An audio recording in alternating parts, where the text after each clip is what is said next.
नमस्कार, माझं नाव आहे सचिन आणि तुम्ही पाहतात माझं YouTube channel let me vlogs.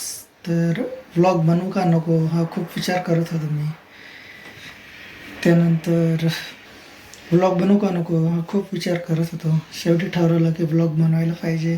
कारण मी जे जॉब करतो सिक्युरिटी गार्डचा, त्या जॉबने तर काही होत नाही माझं आयुष्यात.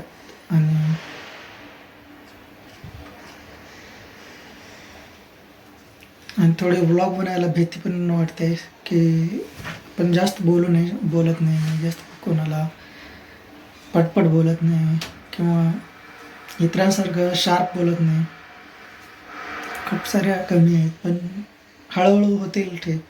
जसं जसं ब्लॉग म्हणाल तसं तसं ह्या गोष्टी निघून जातील. जे बोलण्याचं कॉन्फिडन्स आहे ते हळूहळू येत राहील.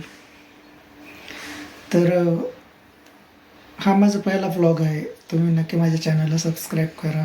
मी काय माझ्याविषयी, काय माझ्या लाईफस्टाईलविषयी, मी कसं वाढलो, कसं म्हणजे आतापर्यंत इथपर्यंत कसं आलो, तेलंगणामध्ये हैदराबादला कसं आलो, आधी कुठं राहायचो मी, कुठे काम करत होतो, काय काम करत होतो, कुठे शिकत होतो, ह्या गोष्टी आता कुठेतरी सांगा वाटतात मला, सांगायचे आहेत. त्या आतमध्ये तसंच दबून राहण्यापेक्षा कोणाला तरी सांगलेलं बरं. मला कोणी सबस्क्राईब करू न करू, पण आता सांगा वाटतात. इकडे माझे मित्र नाहीत, कोणी दोस्त नाहीत. होतील पण करत नाही कोणाला मित्र वगैरे, तेवढं शौक पण नाही. मग केलं तर त्याला टाईम द्यावा लागतो, मित्राला बोलावं लागतं, वेळ द्यावा लागतो. कुठलीही गोष्ट करणं म्हणजे त्याला वेळ देणं असतं. जसं यूट्यूबला व्लॉग बनवणे म्हणजे त्याला एक वेळ देणंच आहे. तर मी बऱ्याच गोष्टी सांगणार आहे, काही माझ्या स्टोरीज सांगणार आहेत, काही कहाणी सांगणार आहेत लहानपणीच्या. जे माझं आजोळ आहे लहानपणीचं, म्हणजे महाराष्ट्रामध्ये सर्वांना त्यांचं आजोळ खूप हे असतं, प्रेम असतं आजोळावर. आईसंग आपण आपल्या आजोळात जातो. आजी आजोबाचं प्रेम, त्यांना आपल्याला कसं प्रेम करतात, कसं लाड केलेलं असतं.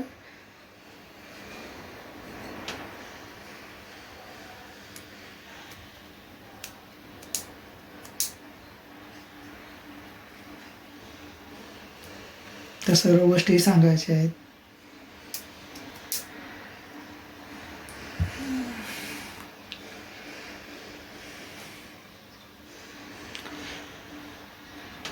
मी 4 महिने झाला विचार करतोय ब्लॉग बनवू नको बनवू. खूप अगोदर पण व्हिडिओ बनवत होतो, पण व्हॉइस ओव्हर करून असं टाकत होतो. पण व्हॉइस ओव्हर करणं हे करणं मला वेळ भेटत नव्हता.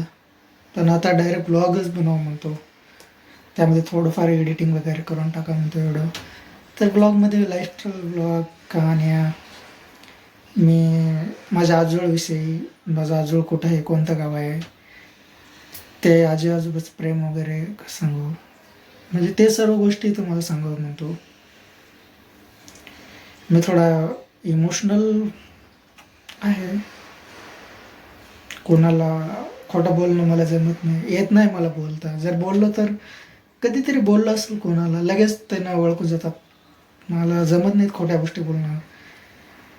नेहमी जी गोष्ट खरी असते तेच बोलून इमानदारीने सांगत असतो, भले स्वतःचं किती नुकसान हो. बऱ्याच ठिकाणी मी खूप आपलं काम केलेलं असतं. बऱ्याच लोकांनी माझे पैसे पण दिलेले नाहीत, मला पैसे पण मागता येत नाहीत काम केलेले. इतकं हे कॉन्फिडन्स माझा हे असतो. पण काय करणार, लोक चांगले असलं तर कोणी चांगले राहतात, कोणी वाईट राहतात, कोणी. आता खूप थकलो मी. असं वाटतं एक इमानदार, मला वाटतं यूट्यूब आहे, सोशल मीडिया आहे. आपण जर काम केलं तर यूट्यूब तर आपले पैसे देतातच. ते कधी कुणाचे पैसे बुडवत नाहीत. फक्त आपण चूक करायची नसते, कुठला वाईट व्हिडिओ किंवा कुणाला वाईट बोलायचं नसतं. ह्या गोष्टी मी यूट्यूबला टाकू म्हणतोय.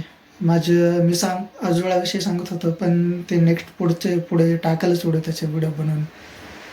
माझे आजी आजोबा कसे होते, त्यांचं नाव काय होतं, गाव कोणतं आहे, हो आहे. हा माझा फर्स्ट ब्लॉग आहे, तर थोडं सांभाळून घ्या. हळूहळू मी माझ्यात सुधारणा करेनच, याची मी गॅरंटी देतो. आता जसं बोलत आहे तसं नक्कीच मी वेळ तर लागेल, पण हां 10-20 व्हिडिओ नंतर तर जसं दिसणार नाही तुम्हाला. तुम्ही मला सपोर्ट करा, एवढंच माझं म्हणणं आहे. बाकी काय सांगू मी. माझी मी माझ्याविषयी, माझ्या घरच्याविषयी हे मी पुढच्या व्लॉगमध्ये सांगेनच. जर मला 50 सबस्क्राईब झाले तर मी माझ्या पुढच्या व्लॉगमध्ये मला किती बहिणी आहेत, मला किती भाऊ आहेत, माझी आई काय करते, माझे वडील कोणतं काम करतात, ते मी तुम्हाला सांगेन. तर चला तर मग आजच्या व्लॉगमध्ये एवढंच.